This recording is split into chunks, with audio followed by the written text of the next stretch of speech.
Hello everyone and welcome to my channel.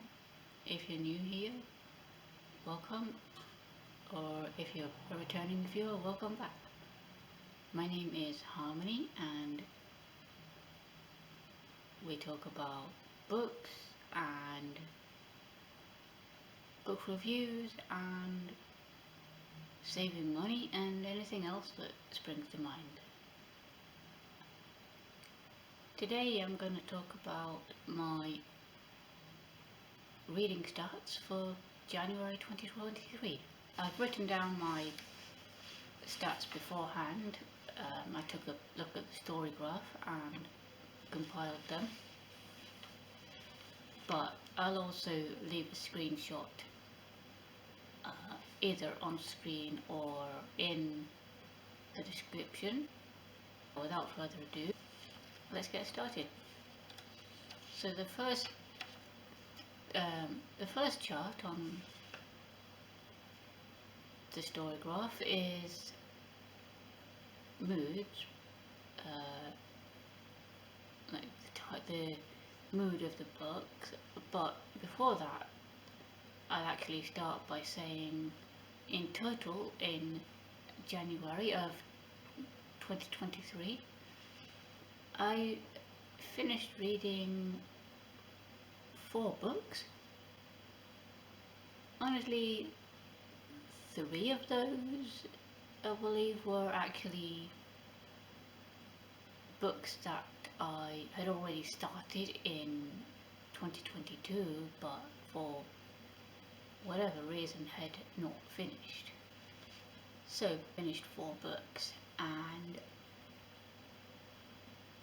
I took part in the January Pages Challenge, but I didn't win any prizes, but that's okay. Either way, I read a total of 1,159 pages. So we're going to start now with the first chart on the screen, which is the moods chart. So this is a pie chart with 3 slices, and it shows the mood of the books. If I wanted to, I could have expanded it to see what books they were, but I already knew that for the most part, so I didn't bother. Before I continue, I will say that I did start reading another book, but then partly I got bored with it and partly it got returned to the library on the Libby app, so I didn't get to finish it anyway, so I added that one to the did not finish list. That being said, the books that were considered dark, whether that's by myself or the story graph, I don't know, but the books that were considered dark, 50%, that was 2 books. Mysterious, another 50%, 2 books.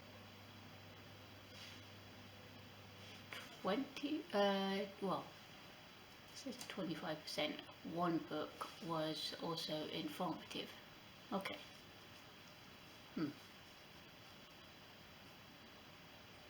Unless I wrote that down wrong, which could also be a possibility. Either way, 2 books were dark. Apparently, 2 were mysterious and 1 was informative. Next chart on that screen is the pace of the books, which only had 2 slices to it. Normally it would have 3, but apparently I only read medium or fast-paced books in January. So the medium-paced book was 1 book out of a total of 4, and fast-paced books was 75% or 3 books, which, okay, fair enough. I can't actually remember uh, what the medium-paced book was compared with the fast-paced books, and I'm also not sure whether the medium-paced book or fast-paced or whatever it is, because I think it's that, or because story graphics it's that, or both. The next chart is another pie chart which has 3 slices. It's the length of the books. Now bear in mind this is print pages. I didn't track any audiobooks because I didn't listen to any. Print pages, so less than 300 pages was 50% of 2 books.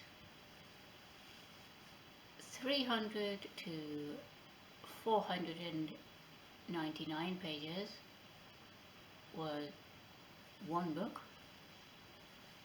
and more than 500 pages was another 25% to 1 book. Actually, I can't remember what that over 500 pages book was. I was gonna say it was the Peter May book.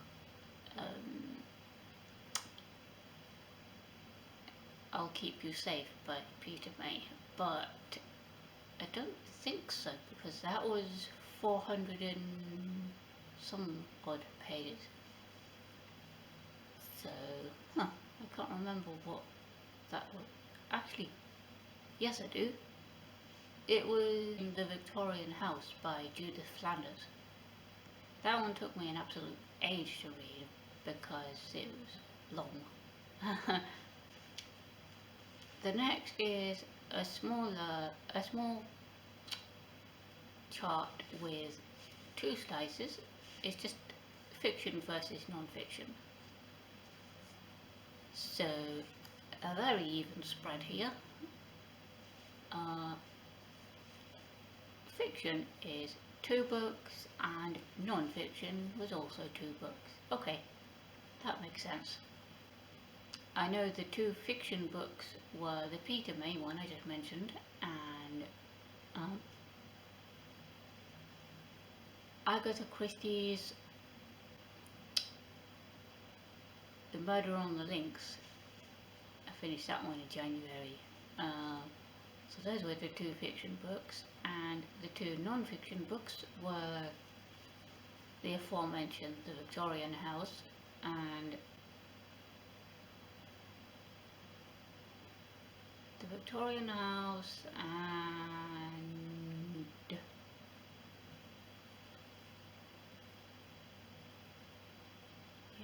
you know what, the title escapes me right now. Oh well. Sorry people. I couldn't remember what that one was. Anyway, the next chart is actually a bar chart, which has a category, not category, yeah. It's actually the genres, I think. So the type of books on the x-axis, and then it's got the number of books on the y-axis. Now, as we all know, books tend to fall into multiple genres. So, that being said, there is a lot of overlap here, which is probably why it's a bar chart. So the categories we have are mystery, crime, classics, history, and autobiography. Okay, so in the mystery category, is 2 books, which presumably are the Agatha Christie and the Peter May books. Crime, which similarly. Classics. Now, I think the Agatha Christie book was in the classic crimes folder on my SD card, so okay, fair enough, I'll give her that. History, 1 book. Well, okay, yeah, we all know what book that was. Autobiography, 1 book. I would not consider the Psychic Adventures of Derek Agora to be an autobiography, but I can see why they say it was autobiographical, because there are a lot of elements of his life that are that go into making that book. The last couple of things on this screen is, so we have the formats chart, which has things like print pages, well, the number of books that you read was in print or in audio or in ebook, I think. Now, big massive disclaimer, I read all of these either in hard copy braille, which normally counts as print on there, or in electronic braille. It on that chart it says 100% was print, but I'm just going to largely ignore that, because one of those books that I read in January was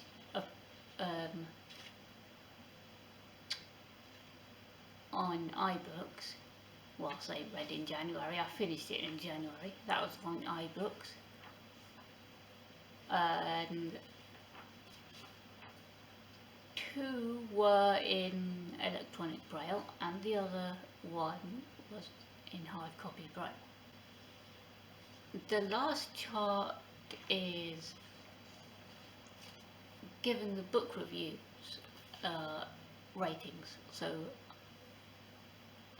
how many books I gave what rating to. Now, because I only was reading books that I really liked, or thought highly of, or were well written, I only gave 5 stars to them.